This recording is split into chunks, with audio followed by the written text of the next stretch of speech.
Première question, on sait que le Evil Dead original est très important pour les fans et je voulais savoir s'il y avait eu un peu de pression vis-à-vis d'eux en faisant cette nouvelle version. Yeah, there's definitely pressure in making this film. And any film in general, I think there's always pressure if you're trying to make a good film, right, for a director.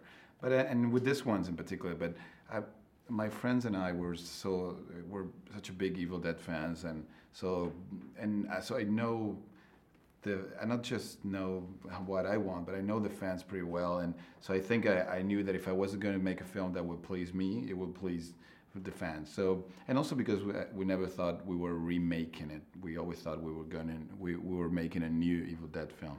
We changed so many elements from the original, and it's made in a way that you can think that it's almost in the same timeline that the original film is. So I was never really worried about the pressure of that because we never thought we were remaking the original, right?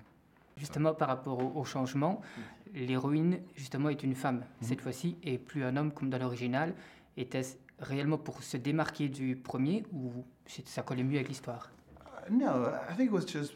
I mean, there was a conscious decision of not bringing the character, the hero from the original films, because I think you don't remake characters like that. It's just they're so iconic and people put so much love in them, and it's not something that you cast another actor and that's it. So we knew that we didn't want to bring that character back, and so we created a new set of characters. And then naturally, just because of the progression of the story, the way it is, you get to a point where Mia ended up being, kind of the hero in a way, but she's the monster too. So it's a very complex one, and I think I love the way that paid off, and how people react positively to the idea of having Mia being not just the victim, but the monster and the hero at the same time, right? Beaucoup de films sont faits actuellement en 3D. Yeah. Est-ce qu'il a été éventuellement considéré de le faire en 3D ou jamais? Jamais. No. We didn't want to do it in 3D at all. It's just not the way these movies are. The originals particularly are beloved because they're so real and organic and natural and simple, right? So we thought if we're going to do a new one, if we would have done it too technological, too digital, or with CGI, it would have missed the spirit of the originals completely. So that's why we thought this should be non-3D, no CGI, very realistic, very realistic film, right? Okay. Par rapport à la production, donc Sam Raimi est producteur également de ce film-ci, est-ce qu'il était très protecteur de son bébé ou finalement il vous a laissé complètement carte blanche? He let me do. I mean, he loved the original, and like you said, it is his baby, and he really cares about it. But as a filmmaker, he thinks that the best way to do a good movie, and that's what he wants. He wants a new Evil Dead that is great. So he knows that the best way to do that is to empower the director and to give him, really complete freedom to do what he wants.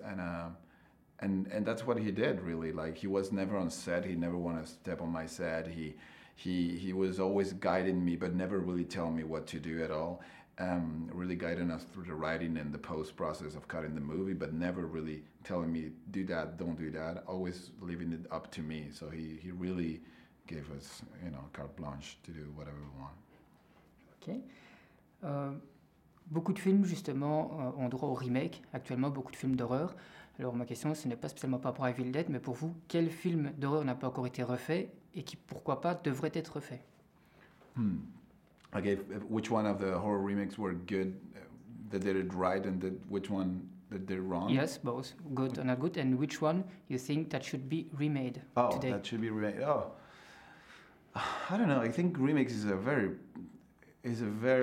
sensitive thing. You have to be very careful because there's been a lot of remakes in the past.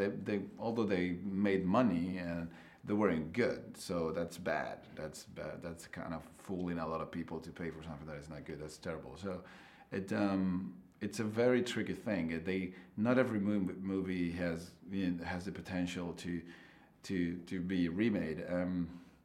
So I think the ones that didn't work in the past are the ones that, for some reason, there were stories that used to work, but people doesn't believe in those things anymore, or they didn't manage to bring those ideas to a new generation, right? It's not even a new generation; it's a new audience. It's a modern audience.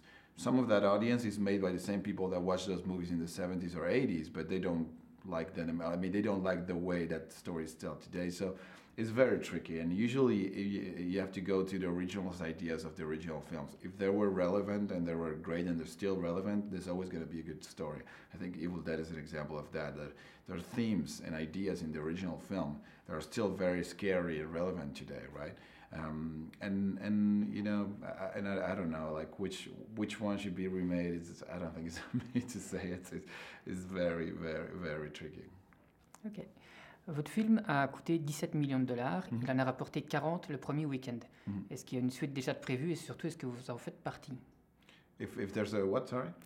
Is there already a sequel planned? Because it was a massive success on the first weekend. It was already, we were already writing it before the weekend, before we realized the movie made money. But we're not actually writing, but we are. I mean, we start to think where we're going to take it. There's something definitely we want to do. Right now, I'm just a writer on the film, and I'll see if I direct it or not. It's going to depend on schedule and you know, such a crazy business that we'll see if I have the chance to do it.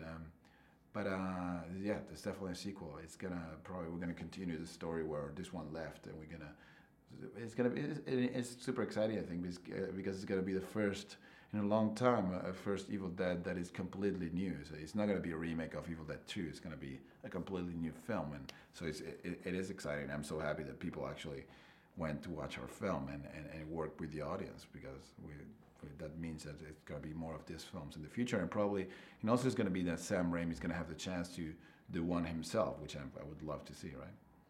Justement, par rapport à ça, Sam Raimi parle effectivement de faire un nouveau Evil Dead.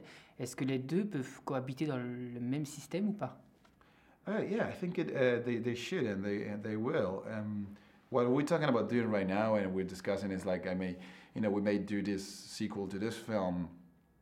And at the same time, what he wants to do, because he definitely wants to make another one of these films with Bruce Campbell as Ash. So I think what he wants to do is a sequel to Army of Darkness. So he wants to kind of do an Army of Darkness 2. So that way we can have a sequel to this Evil Dead and Army of Darkness, and then someday combine them together in a final film, which would be awesome, I think. Par rapport au film, la façon de filmer, à l'heure actuelle, il y a beaucoup de films genre Paranormal Activity. Était-ce une idée envisagée ou là, pas du tout non plus? If what? Was it planned to film like the Paranormal Activity or not at all? No, not at all. Not at all. No. Are you interested in doing a movie like be this? An evil found footage Evil Dead. That would be weird, but I bet somebody will buy it. I just, for a filmmaker, I think it's found footage can be very limited. It depends on what the story you're telling. But just personally, I didn't want to do it that way. No, I think nobody wanted to do it that way. We want to, kind of shoot a more classic film, right? Okay. On va parler un peu ratings également. Je sais que voilà, c'est un film d'horreur, forcément c'est difficile d'avoir une exposition. Avez-vous dû couper beaucoup de scènes, oui ou non? Et surtout, est-ce qu'on aura un Blu-ray avec une édition spéciale? Non, ça suffit. No, we didn't. We had to. The only thing we had to do to get our rating was we had to remove, I think, 5 or 10 frames in some of the very graphic moments of the movie. Like the girl cutting the tongue and Mia Girl cutting her tongue and Natalie cutting her arm. A lot of the very graphical moments we had to just, instead of expose the audience for 3 seconds to the shot, we expose them for 2 seconds, and that helped us to get our rating. But there's gonna be, yes, probably an extended version at some point, but it's not. I guess it's not up to me actually as a studio, but it's probably gonna be something that includes more scenes that just show you more about the characters and make you understand more reason about why they do the things they do, but not really because of the gore. There is actually a couple of very gory scenes in that cut, but I removed them because I thought there was a better story without them, but not because of the MPA, not because of the ratings, Thank you. Thank you. Merci beaucoup.